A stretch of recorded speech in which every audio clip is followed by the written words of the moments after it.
Putulin na lang natin yung braso mo, boss. Bili na lang tayo ng bago. Diyos ko, napakahirap na trabaho na naman ito. Cover up na naman. Hindi, joke lang. Gawa natin yan ng paraan, hindi tayo papayag. And then, yun, unang-una natin gagawin, dapat isipin natin kung ano yung design na babagay at may kakayahan na i-cover up yung old tattoo ng bossing natin.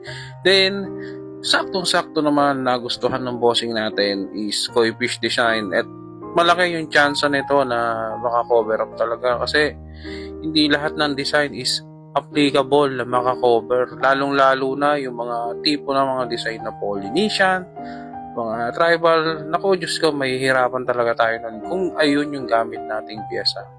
Then, ayun, ito na nga, kumakalahati na tayo. At ang gamit natin ang style ng pagkukulay dyan is yung kulay ng advanced black and gray o opaque gray.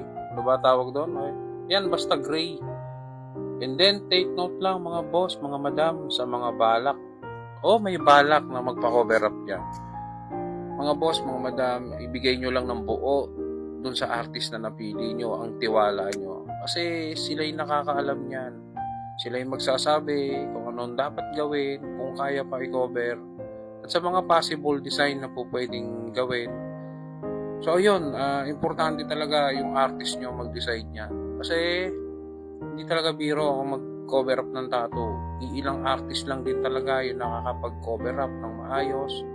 Kaya mga boss, kung naiintindihan nyo, ayun talaga kailangan. Ibigay nyo ng buo yung tiwala nyo sa mga artist na napili nyo.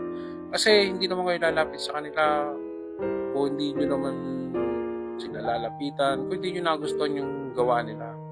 So, ayun mga boss, reminders lang sa mga may balak mag-cover up. Then ito na nga, patapos na tayo sa mga oras na to. Inabot tayo dito ng almost 9 hours siguro to kasi bukod sa cover up na to, medyo malapad din talaga yung braso ng bossing natin. By the way, yung bossing natin is all the way pa to from Manila.